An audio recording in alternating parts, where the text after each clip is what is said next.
벨릭스 앞에 선 바울의 답변은 로마 제국의 권력과 유대 지도자들을 향한 바울의 신앙 고백이요 양심 선언이라고 해도 과언이 아닙니다.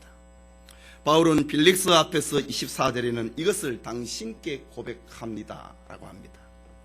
또 16절에는 양심에 거리낌이 없기를 힘썼다라고 합니다. 바울은 천하에 다니면서 사람의 생명을 구원으로 인도하였지 멸망과 죽음으로 인도하는 연병이 아니라고 했습니다. 자신은 예루살렘에서 로마 제국을 소욕해 하고 반정부 운동을 하는 민족주의자가 아닌 예수 신앙인이라고 했습니다. 바울은 복음의 사자였고 생명운동의 사자였습니다. 바울은 예루살렘에 온 지 열이틀밖에 안 되었기 때문에 변사 더둘로의 주장처럼 예루살렘에서 백성들을 선동을 하여서 반정부 운동을 하는 그런 시간이 나에게 없었다고 했습니다. 또 선동을 할 이유도 없고 선동할 필요도 없고 선동할 목적도 나에게는 없다고 했습니다. 바울은 세상 나라를 건설하기 위해서 사는 사람이 아니고 하나님의 나라를 세우기 위해서 부름받은 주의 사자였기 때문입니다. 또한 변사 더둘로의 고소처럼 바울은 나사렛 이단의 괴수가 아니라고 했습니다. 바울은 유대교에서 증거하고 기다려온 메시아를 믿는 사람이라 했습니다. 유대인의 하나님이 나의 하나님이고 유대인의 성경이 나의 성경이고 유대인의 부활 소망이 나의 소망이라고 했습니다. 이 일에 하나님과 사람에 대하여서 양심의 거리낌이 없기를 힘쓰노라고 했습니다. 또 바울이 예루살렘에 온 이유는 두 가지라고 했습니다. 하나는 아시아와 마게도니아와 아가야 지방의 성도들이 예루살렘에 살고 있는 성도들의 궁핍한 소식을 듣고 사랑의 연보를 전달하기 위해서 나는 예루살렘에 왔다고 했습니다. 그 또 하나는 예루살렘에서 오순절 명절을 지키기 위해서 바울은 왔다고 했습니다. 그런데 어떻게 나에게 성전을 더럽혔다고 하는 누명을 씌웁니까? 라는 말입니다. 저들의 주장처럼 바울은 하나님의 성전을 더럽힌 일이 없었습니다. 유대인들이 성전을 소중히 여겼던 것처럼 바울도 성전을 소중히 여겼습니다. 바울은 자신으로 인하여서 혹시 복음 전도에 방해가 되지 않을까 싶어서 의인 야고보의 권면에 따라서 7일 동안 정결 예식을 했는데 내가 어떻게 성전을 더럽혔단 말입니까? 라고 합니다.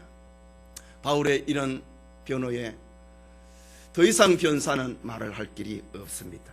사실 지금 바울이 서 있는 재판정은 자신의 생사가 달려있는 재판정입니다. 그러나 바울은 당당합니다. 담대합니다. 그는 생존을 위해서 구차한 변명을 하지 않습니다. 오히려 바울은 로마 총독 벨릭스의 재판정에서 자신이 무엇을 믿고 자기가 무엇을 전하고 자기가 무엇 때문에 지금 이 재판정 앞에서 생명의 위협을 받으며 살고 있는지를 증거하는, 밝히는 복음 전도의 기회로 삼고 있는 것입니다. 이것이 바로 바울의 살아가는 인생관이었습니다. 오늘 살아가고 있는 우리도 삶이 고통스럽고 캄캄하여 어떻게 할 수 없을 때에 바울이 받은 은혜에 동참할 수 있기를 소원합니다. 환경을 탄식하고 원망하지 말고 하나님이 나를 이곳으로 보내셨고 내가 여기서 해야 할 일이 있다고 하는 것을 배우고 환난을 통과하여서 정금같이 나오는 은혜가 있어야 할 것입니다.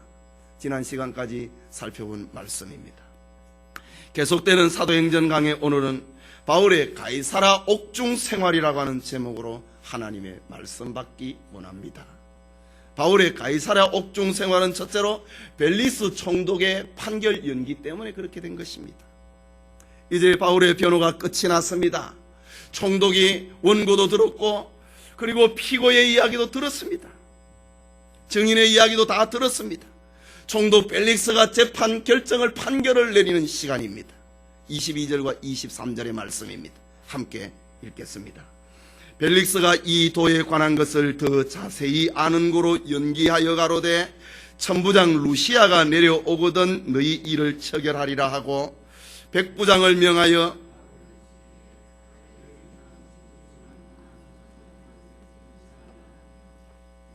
이 판결이 도대체 어떻게 된 판결입니까?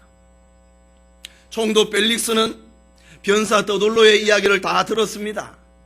그리고 지금까지 바울의 변호를 들었습니다. 벨릭스는 바울에게 아무런 죄가 없다고 하는 것을 알고 있습니다. 그럼에도 그는 유대인들의 내부적인 문제에 벨릭스는 개입을 하고 싶지 않은 겁니다. 그리고 판결을 미룹니다. 우리는 벨릭스의 모습에서 기회주의자의 전형의 모습을 보게 됩니다. 사실 벨릭스는 로마 제국이 가이사라에 주대시킨 총독입니다. 총독의 임무는 공의로운 행정제도를 통하여서 로마를 영화롭게 하고 백성을 돌아보는 것입니다.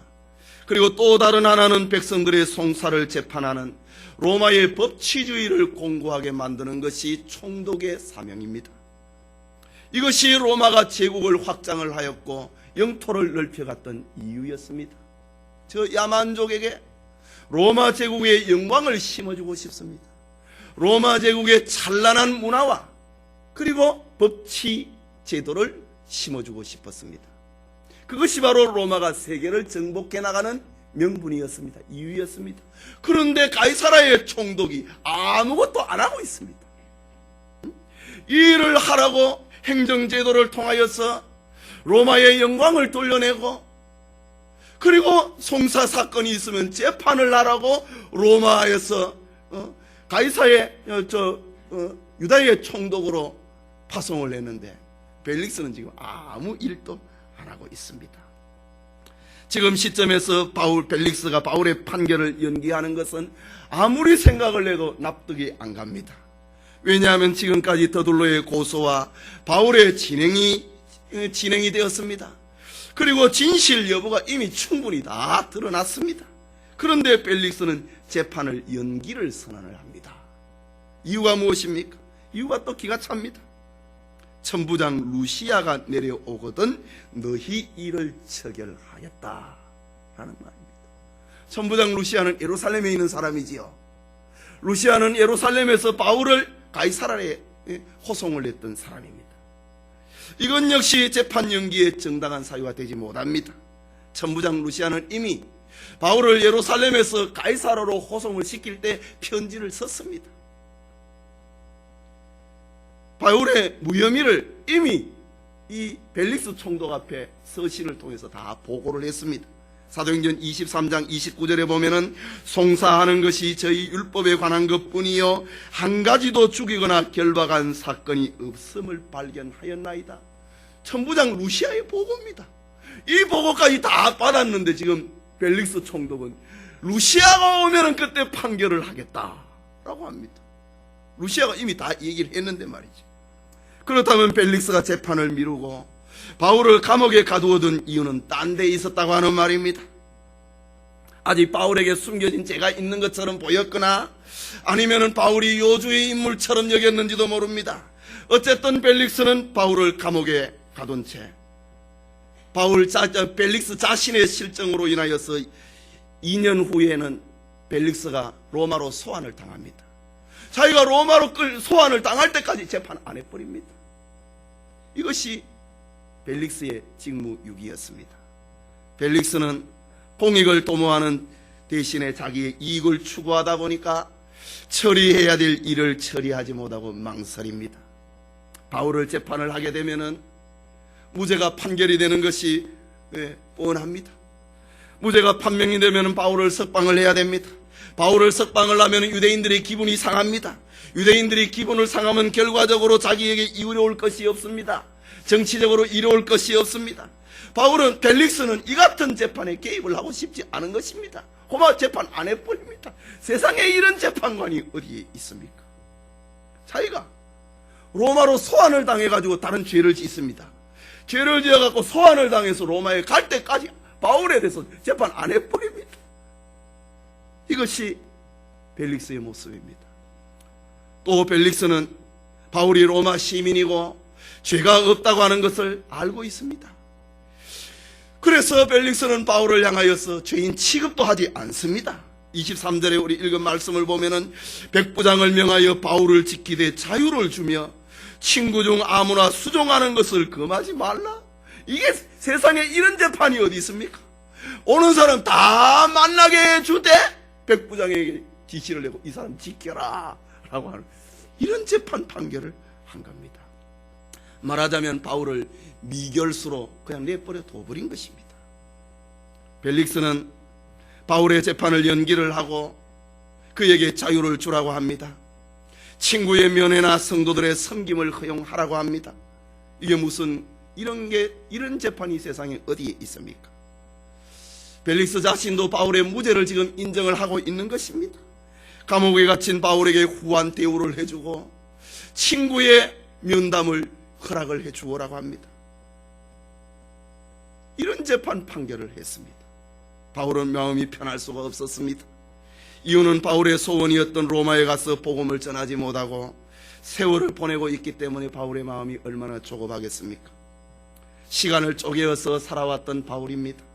갈 길이 먼 바울입니다. 그런데 바울이 자기를 향하여서 판결을 안 하고 고만 놔둡니다.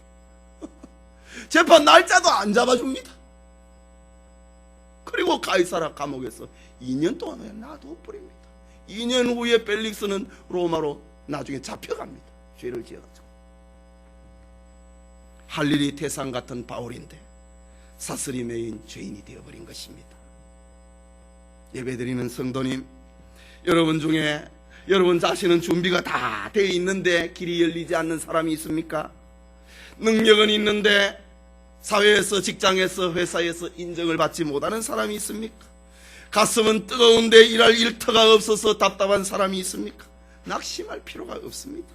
꿈은 크고 실력이 있는데 보잘것없는 곳에서 묻혀있다고 한탄하는 사람이 있습니까? 그렇게 할 필요가 없습니다.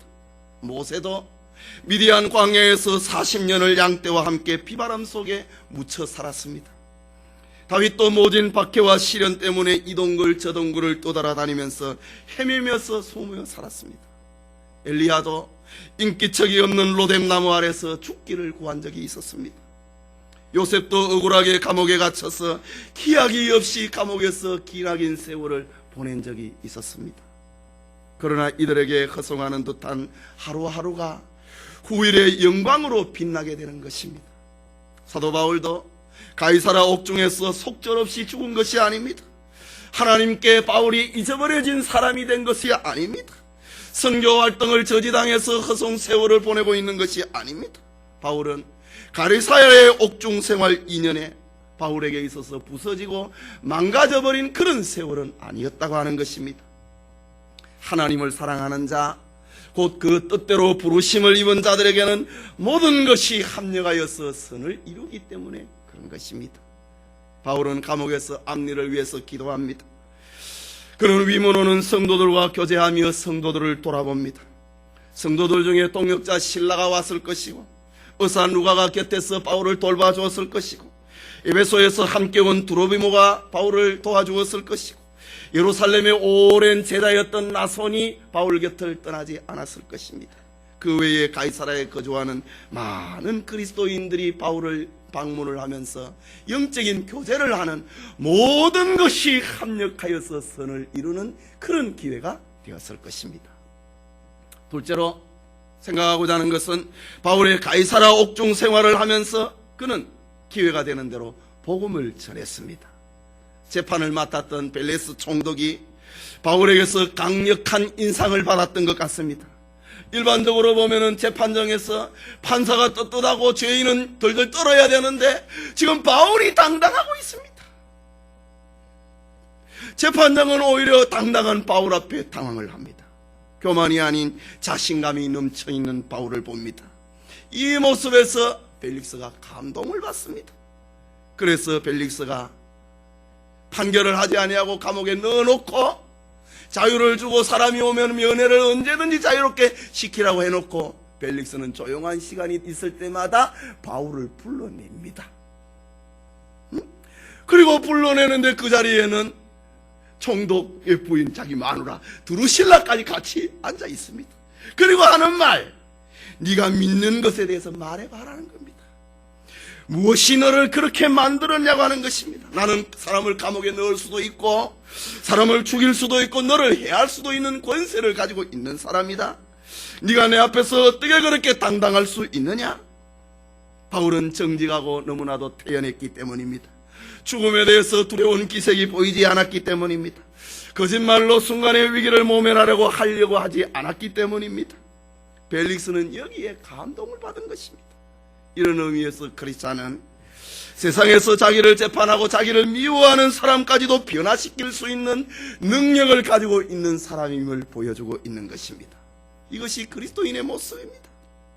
그리스도인은 비록 죄인이 되었다 할지라도, 경제적인 환난을 만났다 할지라도, 그리고 병이 들어서 병원에 입원하여서 수술을 한다 할지라도 그를 만나는 사람들에게 오히려 감동을 줄 수 있는 사람이 되어야 된다. 바울은 재판정 앞에 있는데 바울을 재판을 하고 있는 벨릭스 총독의 마음을 감동을 시켰습니다. 저 사람 내가 한번 만나고 싶다. 따로 내가 만나서 좀 얘기를 하고 싶다. 이런 사람이 우리 성도들이 돼야 된다 이거지. 감옥에 갇혀 있더라도, 경제적인 환난을 만났다 할지라도 오히려 자기를 위로하고 오는 사람에게 용기를 줄 수 있는 사람, 병이 들어서 병원에 입원을 하고 수술을 앞에 두고 있다고 하는 사람 한다 할지라도 자기를 위문하러 오는 사람에게 오히려 용기를 줄 수 있는 사람, 이것이 바로 오늘 바울의 모습 속에서 얻을 수 있는 그리스도인의 모습입니다. 우리 24절과 25절을 함께 읽겠습니다. 수일 후에 벨릭스가 그 아내 유대 여자 드로실라와 함께 와서 바울을 불러 그리스도 예수 믿는 도를 듣거늘 바울이 의와 절제와 장차오는 심판을 강론하니 벨릭스가 두려워하여 대답하되 시방은 가라. 내가 틈이 있으면 너를 부르리라. 바울의 옥중 생활은 총독 벨릭스 부부에게 복음을 전하는 것으로 나타났습니다. 2년 동안 틈만 나면은 총독이 불렀습니다. 또 26절에 보면은 자주 불러 저와 더불어 이야기를 했다. 딱 테이블에 앉혀놓고 바울과 더불어서 복음에 대한 이야기를 했다라고 합니다. 당시 벨릭스는 자신의 가정에도 참 복잡한 가정이었습니다. 부부 관계에 있어서나 정치적인 지위에 있어서나 자신의 처세에 있어서나 여러 유의 사람들로부터 지탄의 대상이 된 사람입니다. 아름다운 면이라고 하는 것은 보이지 않았습니다. 이러므로 바울이 의에 대해서 강론을 할 때 그의 마음이 뜨거웠습니다. 두려웠습니다. 바울은 세상적인 의와 기독교의 의를 비교를 하면서 말을 했을 것입니다. 세상의 법에 준엄한 의가 있고 양심의 의가 있습니다. 그러나 세상과 양심의 의는 비교적 어려운 것이지만은 그러나 절대적인 의는 되지 못하는 것입니다. 바울은 하나님은 공의로우신 분이다. 하나님의 말씀은 의롭고 하나님의 말씀을 순종하는 것이 의다. 하나님을 믿는 것이 의고 하나님의 뜻과 말씀대로 사는 것이 의다고 가르쳤습니다. 그 자기의 삶과 너무 동떨어진 모습 앞에서 이 벨릭스 총독과 드루실라는 부끄럽고 두려웠다라고 합니다. 또 바울의 메시지의 주제는 절제에 대해서 강론했습니다. 드루실라와 벨릭스는 절제하지 못하는 생활을 했습니다. 벨릭스는 셋째 부인인 드루실라를 아내로 만들기 위하여서 얼마나 많은 욕망을 불태웠는지 모릅니다. 저들의 생활은 사치와 낭비였습니다. 무절제한 생활의 연속이었습니다. 도덕 생활에 있어서도 절제하지 못하고 음탕과 욕심을 부리는 생활을 해왔습니다. 이것을 알고 있는 바울은 저들을 향하여서 절제에 대해서 강론합니다. 우리는 내 자신을 알면은 자기를 제어할 수 있는 힘을 가져야 되는 것입니다. 주님께서도 말씀하시기를 나를 따라오려거든 자기를 부인하고 날마다 제 십자가를 지고 나를 따를 것이니라. 절제입니다. 자기를 부인하는 것 절제입니다. 먹을 만큼 먹고 입을 만큼 입는 것이 절제 생활입니다. 그런데 사람의 욕심은 끝이 없습니다. 벨릭스 총독과 드루실라는 욕심이 끝이 없이 자기의 욕구를 채웠습니다. 그러니 바울이 절제해야 된다고, 절제가 무엇인지에 대해서 바울이 강론을 하는 것입니다. 사람들도 그렇습니다. 욕심은 끝이 없습니다. 필요 이상으로 먹습니다. 그래서 술도 먹고 담배도 피우고 어떤 이들은 환각제와 마약을 먹고 자기의 기분대로 환상의 세계 속에서 살려고 하는 것입니다. 이게 다 욕심입니다. 옛날에 알렉산더 대왕이 33살에 온 세계를 정복을 합니다. 그 다음에 정복할 나라가 없어서 통곡을 했다고 합니다. 어떤 날 저녁입니다. 알렉산더는 장수와 친구들을 모아놓고 술잔을 돌렸습니다. 저들은 밤새도록 마셨습니다. 결국 알렉산더는 천하를 정복했지만은 자기를 이기지 못하고 그 자리에서 울어버립니다. 사람에게는 절제와 극기의 의가, 덕이 그렇게 소중하다고 하는 말입니다. 또 바울이 펠릭스 총독 앞에서 강론하는 것은 장차 오는 심판에 대해서 강론했습니다. 이 끝이 아니다. 이제 로마 제국이 끝이 아니다. 영원한 하나님의 나라가 앞으로 도래한다고 하는 것을 바울이 강론합니다. 모든 인생에게는 종말이 있습니다. 히브리서 저자는 사람이 한 번 죽는 것은 정하신 것이고 그 후에는 심판이 있다고 했습니다. 그러나 사람들은 막연하게 죽고 막연하게 심판이 있다고 생각을 합니다. 막연하게 사람이 살다가 죽으면 염라대왕 앞에 가서 재판을 받고, 착하게 산 사람은 좋은 데 가고 못되게 산 사람은 지옥에 간다고 그렇게 얘기를 합니다. 이거는 바로 저 대승불교에서 영향을 받은 사상입니다. 정확한 것은 존재하는 모든 사람에게는 확실하고 영원한 하나님의 심판이 있다는 것입니다. 그것은 마지막 날에 예수님이 재림하시는 날에 각 사람의 행위대로 심판을 받는 것입니다. 그러므로 사는 동안에 두려운 심판을 피하기 위해서는 믿음으로 살아야 된다고 바울은 펠릭스 총독에게 이야기를 합니다. 그런데 오늘 본문이 보니까 바울의 강론을 들을 때 펠릭스 부부는 두려워했다라고 합니다. 바울은, 펠릭스 총독은 칼을 무서워했다고 하는 것이 아닙니다. 전쟁을 무서워한 것이 아닙니다. 군사력을 무서워한 것도 아닙니다. 바울의 강론을 무서워했다. 감옥에 갇힌 일개 죄수 바울을 무서워했다. 말씀을 듣는 순간에 두려운 마음이 들었습니다. 악에 그른다였던 펠릭스는 하나님의 심판에 관한 말씀을 듣고서는 두려워했습니다. 모든 인간은 삶이 하나님의 심판으로 끝난다고 하는 그 강력한 바울의 메시지를 받았기 때문에 두려워했습니다. 우리는 하나님의 심판대 앞에 설 그런 자세를 가져야 됩니다. 그런데 두려워했다 그러면은 다음에는 안 만나야 될 거 아닙니까? 또 만납니다. 26절에 보면은 더 자주 불러 같이 이야기하더라. 두려운데도 끌리는 겁니다. 참 이상한 매력 아닙니까? 그런데 마지막으로 우리가 생각하고자 하는 것은 펠릭스는 바울을 그렇게 자주 만나고 같이 만나서 사색에서 복음에 대한, 신앙에 대한 이야기를 합니다. 그런데 펠릭스는 안 믿는 겁니다. 우리는 여기서 총독 펠릭스와 그의 아내 드루실라에 대해서 우리는 이해를 위해서 좀 더 살펴볼 필요가 있습니다. 이미 몇 주 전에 살펴본 것처럼 펠릭스는 로마 황제 클라우디아와 네로의 친구였던 팔레스의 동생입니다. 그와 그의 형 팔레스는 다 함께 노예였습니다. 클라우디오 황제의 어머니인 안토니에 의해서 저들은 자유인이 되었고, 저들은 은혜에 보답하기 위해서 펠릭스는 그의 이름을 고쳐서 안토니우스 펠릭스라고 이름을 지었습니다. 안토니우스의 사람으로 살겠다고 하는 다짐이었지요. 펠릭스는 노예 출신으로서 로마의 총독이 된 로마 역사상 유일한 인물입니다. 그러나 그는 간교했습니다. 잔인한 수단으로서 출세한 악질적이고 비열한 사람입니다. 탐욕적인 로마의 관리였습니다. 기회주의자였습니다. 오늘 바울의 재판에서도 보십시오. 자기에게 조금 손해가 될 것 같으니까 판결 아예 안 해버리는 거 보십시오. 펠릭스는 3명의 아내를 두었는데 모두 다 왕실의 여자입니다. 첫 번째 부인은 저 클레오파트라의 손녀딸이라고 했습니다. 오늘 본문에 등장하고 있는 두루실라, 24절에 나타나는 두루실라는 지난날 예수님의 제자 야고보를 칼로 죽였던 아그리빠 1세의 딸입니다. 두루실라는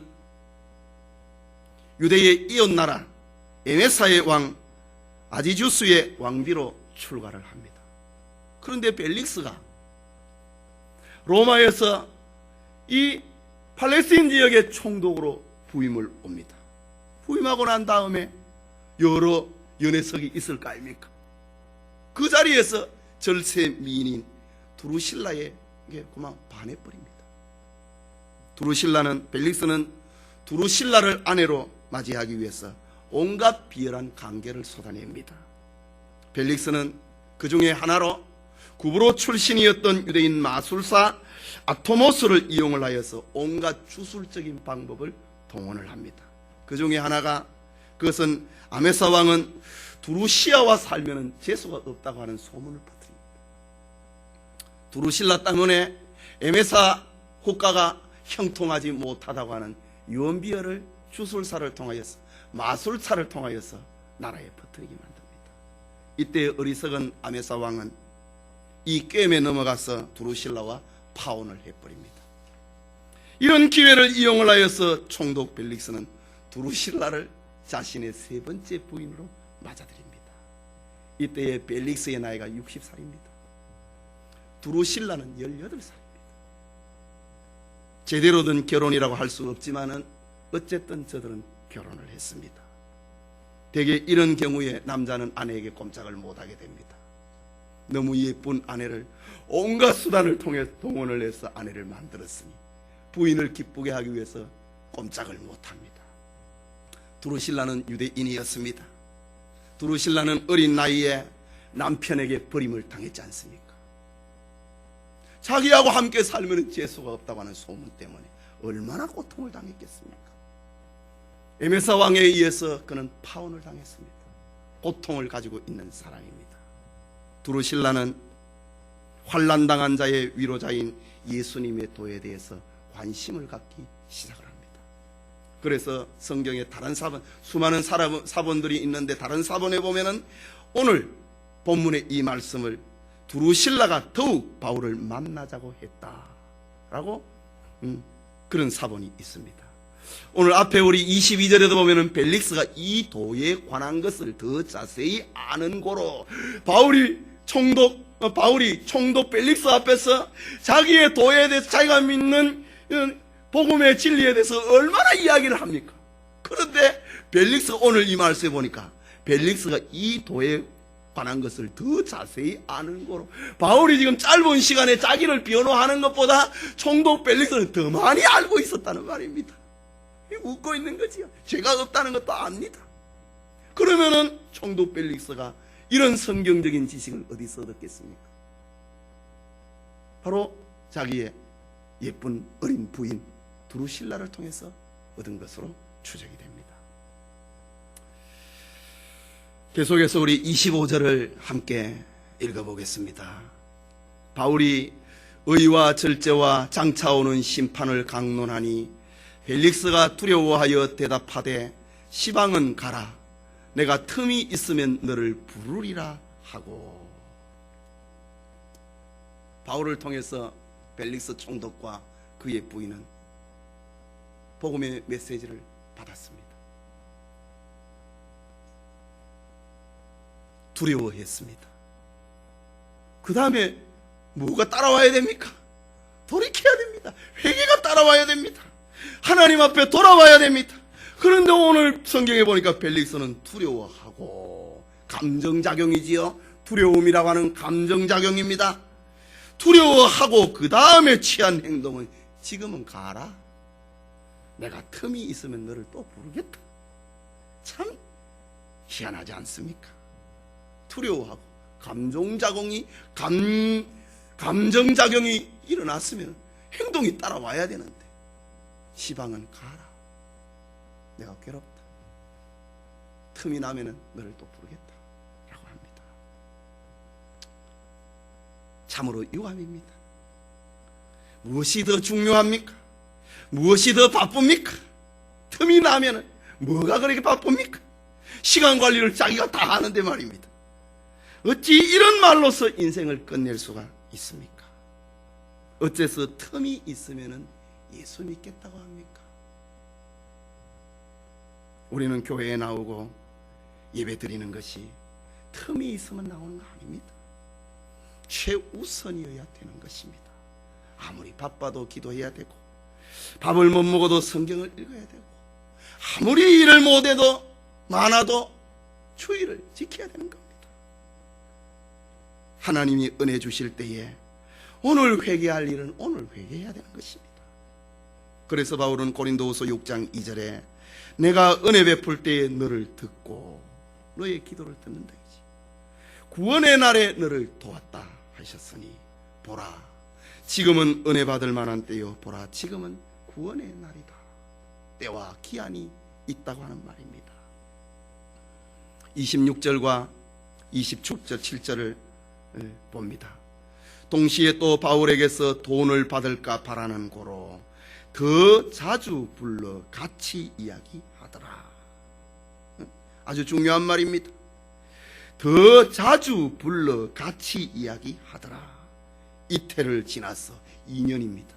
이태를 지나서 보르기오 베스도가 벨릭스의 소임을 대신하니 벨릭스가 유대인의 마음을 얻고자 하여 바울을 구류하여 두니라. 2년 동안 유대인들의 마음을 얻으려고 바울을 석방 안 했다. 바울을 재판 안 했다라는 말입니다. 우리는 여기서 바울의 복음 제시를 거절을 하고 바울을 감옥에 미결수로 남겨놓았던 벨릭스의 진짜 마음 두 가지를 만납니다. 겉으로는 바울이 전하는 복음에 대해서 아주 호기심을 가진 것처럼 이야기를 합니다. 더 자주 불러 같이 이야기하니라. 2년 동안에 바울은 자기가 가지고 있는 하나님의 복음의 메시지 아마도 다 전했을 것입니다. 2년 동안입니다. 더 자주 불렀다고 합니다. 같이 이야기했습니다. 다른 사람들 다 없애버리고 총독은 딱 이야기를 했다. 그런데 그 진짜 이유를 성경에 기록을 하고 있습니다. 하나는 26절의 말씀이지요. 바울에게서 돈을 받을까 바라는 마음이었다. 여기서 우리는 아주 흥미있는 모습을 봅니다. 전도자 바울에게 무슨 돈이 있습니까? 벨릭스는 바울을 재판하는 과정에서 아시아와 마케도니아와 아가야 지방 유럽의 교회들이 예루살렘 교회를 돕기 위해서 구제금을 가지고 왔다고 하는 소문을 들었습니다. 이런 데는 아주 빠르지 않습니까? 돈 버는 사람에게는 돈 얘기만 돌아가면 머리 확 돌아가는 거 있지 않습니까? 벨릭스의 마음은 그렇게 돌아갔습니다. 또 예루살렘과 유대 지방에서 바울을 사랑을 하고 바울을 위해서 수고하는 이들이 얼마나 많이 있다고 하는 걸 봅니다. 2년 동안에 바울을 가이사라 교도소에 갖다 놓으니까 얼마나 많은 유력한 사람들이 바울을 찾아옵니까? 벨릭스, 이거 봐라. 저 물건이네. 저놈한테서 잘하면은 돈을 벌 수 있겠구나. 바울의 입 한마디에 저 아시아에 있는 교회가 움직이구나. 바울의 한마디에 저 마케도니아 교회의 교인들이 움직이구나. 저 아가야 지방의 교회가 움직여서 연보를 모으는 그런 힘이 있구나. 내가 저놈을 통해서 돈을 좀 벌어야 되겠다. 벨릭스의 마음은 그렇게 돌아갔습니다. 그래서 틈만 나면 수감이 되어 있는 바울을 불렀습니다. 복음에 대해서 이야기를 합니다. 돈 얘기 안 하지요?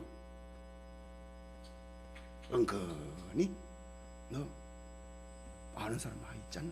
한번 연락해봐. 이런 거지요. 벨릭스는 이것을 이용을 하여서 돈을 모으려고 합니다. 그는 바울을 잡아놓고 저를 믿기로 하여서 한 몫을 챙기려고 합니다. 벨릭스는 이미 사회적으로 지위가 있는 사람입니다. 그는 재력가입니다. 총독입니다. 그는 출세했습니다. 그런데 그의 욕심은 끝이 없는 장면을 보고 있지 않습니까? 벨릭스는 복음의 사자를 통하여서 예수님을 믿어 구원에 이르려고 하지 아니하고 얼마나 많이 바울은 또 이 총독을 회개시키려고 얼마나 했겠습니까? 총독이 회개되면 이 가이사라 그리고 이 유대 지방의 판도가 달라지는데요. 바울은 가히 총독 회개시키려고 얼마나 정열을 쏟았겠습니까?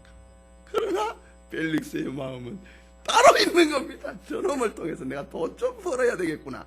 이 바울의 입에 한마디에 돈이 어마어마하게 돌아가구나, 이거를 봅니다. 연보하자 그러면 연보를 위해서 교회를 도우니까, 그 바울 구명운동을 위해서 한번 모아봐라 이겁니다.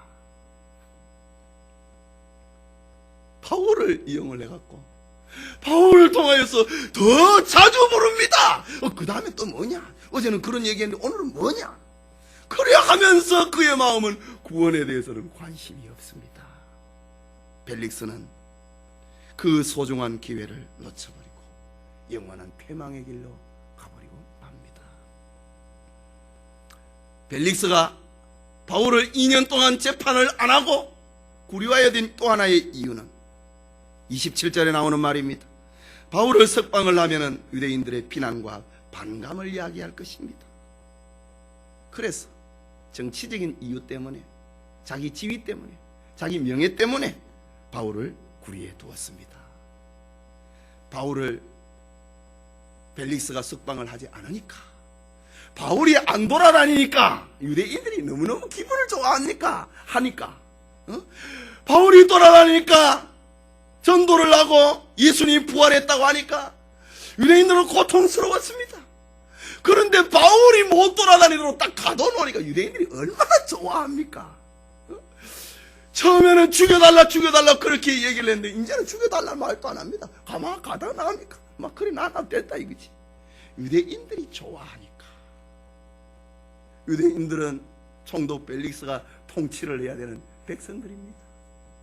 그러니까 포퓰리즘이 요즘 유행하는 포퓰리즘입니다. 서로 이렇게 너희들 좋아하는 거 이거냐, 나도 좋아하는 이거다, 공통 분모를 찾아갖고 이렇게 욕심을 챙기는 거지요.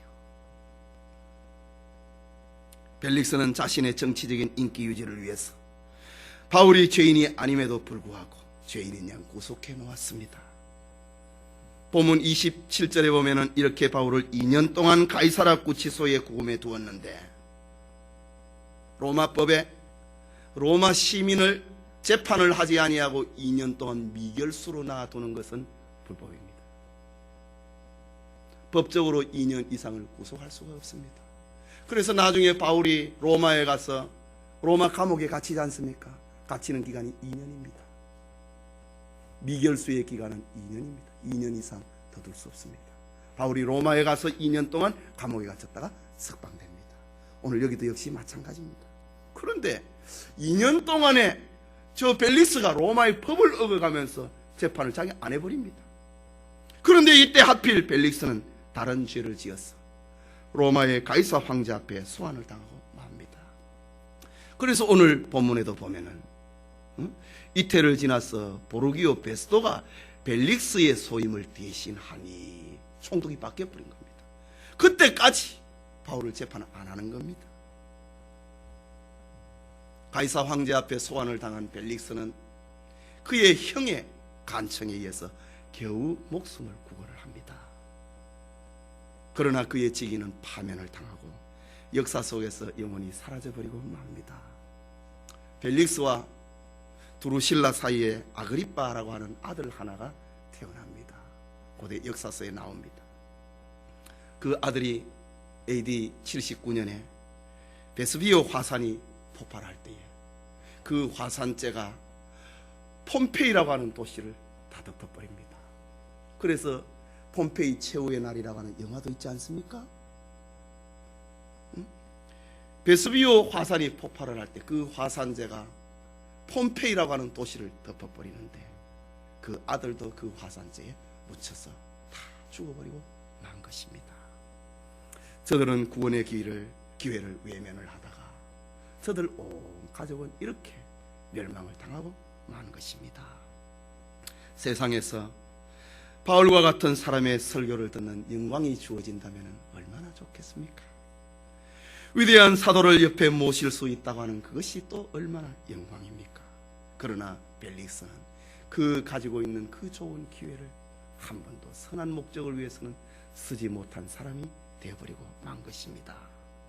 그렇다고 그와 그의 부인이 신앙에 대해서 관심이 없는 거 아니었습니다. 관심이 있으니까 또 듣고 그럽니다. 신앙에 대해서 관심이 있습니다. 읽은 말씀 26절에 보니까 바울을 자주 불러 같이 이야기했다고 했습니다. 사석입니다. 어쩌면은 벨릭스가 바울을 친구처럼 대했는지도 모릅니다. 바울을 더 자주 불러 같이 이야기를 하더라. 친구지요. 자주 불렀다. 같이 얘기했다. 둘이 돌아다닙니다. 죄인인데 궁궐 안에서 같이 돌아다닙니다. 이야기를 합니다. 친구입니다. 벨릭스는 신앙에 대해서 관심도 있었습니다. 신앙에 대해서 관심도 있는데 돈에 대해서 관심도 있습니다. 벨릭스는 신앙에 대해서 관심도 있는데 자기의 지위와 명예에 대해서도 관심이 있는 겁니다. 이것이 바로 인간의 한계입니다. 사람은 여기에서 더 넘어가지 못합니다. 그래서 수년 동안 신앙생활을 하는데도 믿음이 자라나지 않는 경우가 바로 이런 겁니다. 믿음에 대해서 관심이 있는데도 돈이 문제고, 믿음에 대해서 관심이 있는데도 직장이 문제고 그런 겁니다. 오늘날 교회 안에도 역시 마찬가지입니다. 안 믿겠다고 하는 게 아닙니다. 믿습니다. 교회 안 다니겠다고 하는 말이 아닙니다. 교회 다닙니다. 그런데 돈도 중요하고 직장도 중요하다라는 겁니다. 그런데 결정적으로 둘 중에 하나를 선택을 낸다 할 때 벨릭스는 돈을 선택해버린다. 벨릭스는 직장과 명예를 선택해버렸다라는 것입니다. 탈무드에 이런 재미난 이야기가 하나 있습니다. 어떤 사람이 암소가 송아지를 뱄습니다. 그런데 살찐 송아지 2마리를 한꺼번에 낳습니다. 이 사람은 한 마리 낳을 것으로 생각을 했는데 2마리를 낳으니 하도 좋아서 하나님 앞에 감사합니다.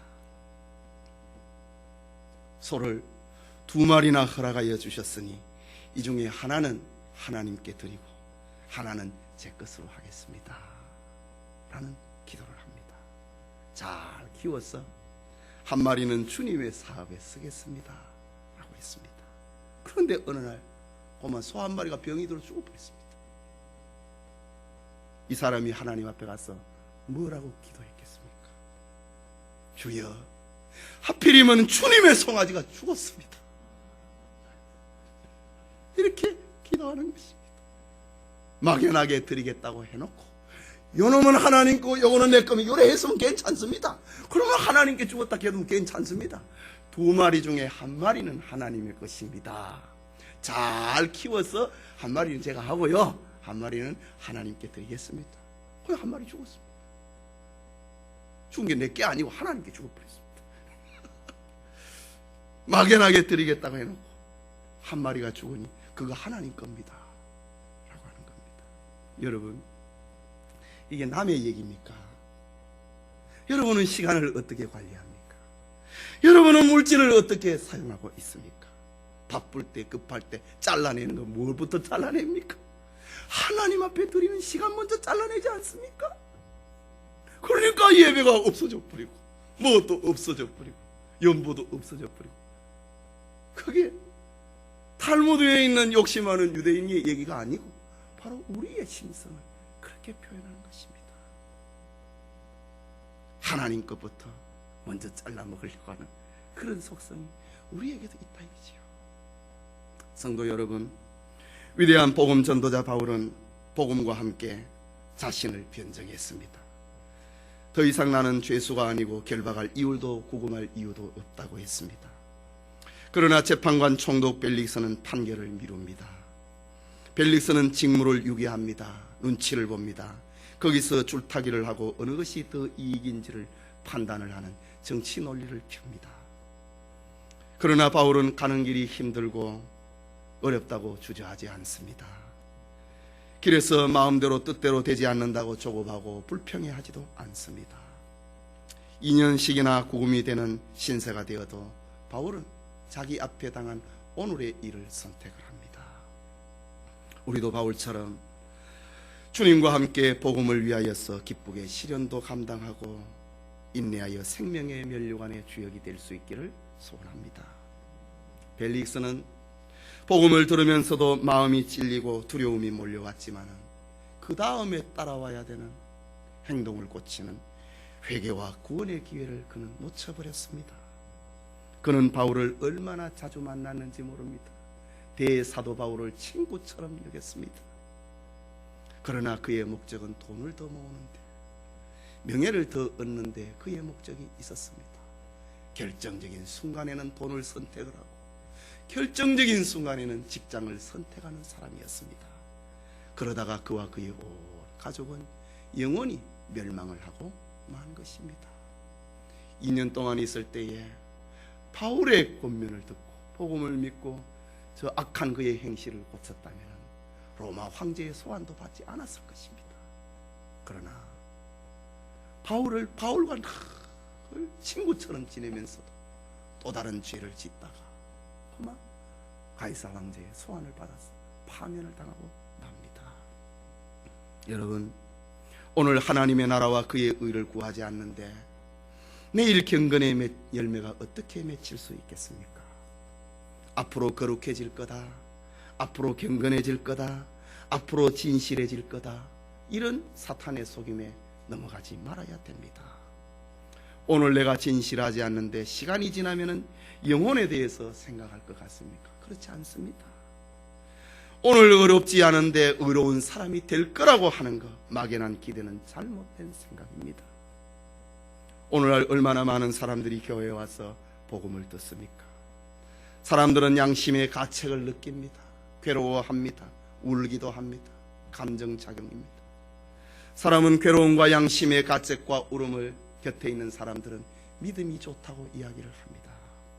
여러분, 벨릭스가 믿음이 좋다고 할 수 있습니까? 그가 얼마나 감동을 받았습니까?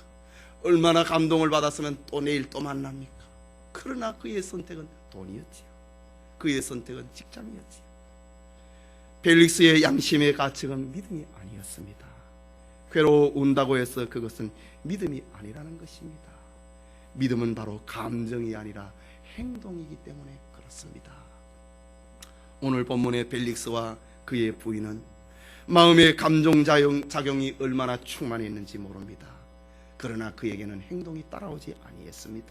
바울을 자주 만났습니다. 바울과 신앙적인 이야기를 많이 했습니다. 그러나 벨릭스의 행동은 변하지 않았습니다. 그의 마음은 여전히 돈이었고 그의 마음은 여전히 직장과 정치와 명예였습니다.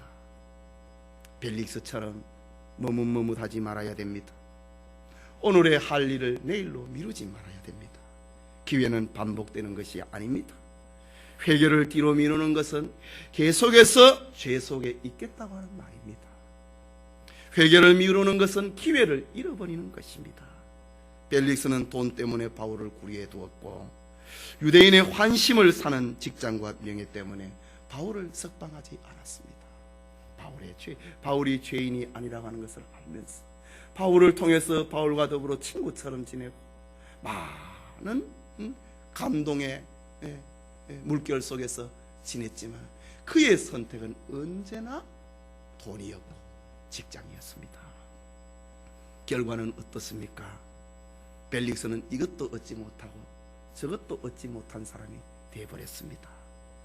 그가 세상에서 얻은 고난도 지위도 자기 영혼을 위해서 조금도 사용하지 못하고 결국 실패한 인생이 되어버리고 만 것입니다. 신앙은 남는 시간을 사용을 하는 것이 아닙니다. 시간이 남아서 하나님의 말씀을 듣는 것이 아닙니다. 시간이 있으면 오고 없으면 빠지는 것이 신앙생활이 아닙니다. 가장 중요한 것은 바로 나와 하나님과의 관계다고 하는 말입니다. 시간이 나면이 아니고 아무리 시간이 없어도 믿어야 되는 것입니다. 이유는 그것이 최우선의 것이기 때문입니다. 이 밤에 예배드리는 우리 모든 성도님들이 최우선을 추구하는 선택을 하는 그런 은혜가 있기를 소원합니다.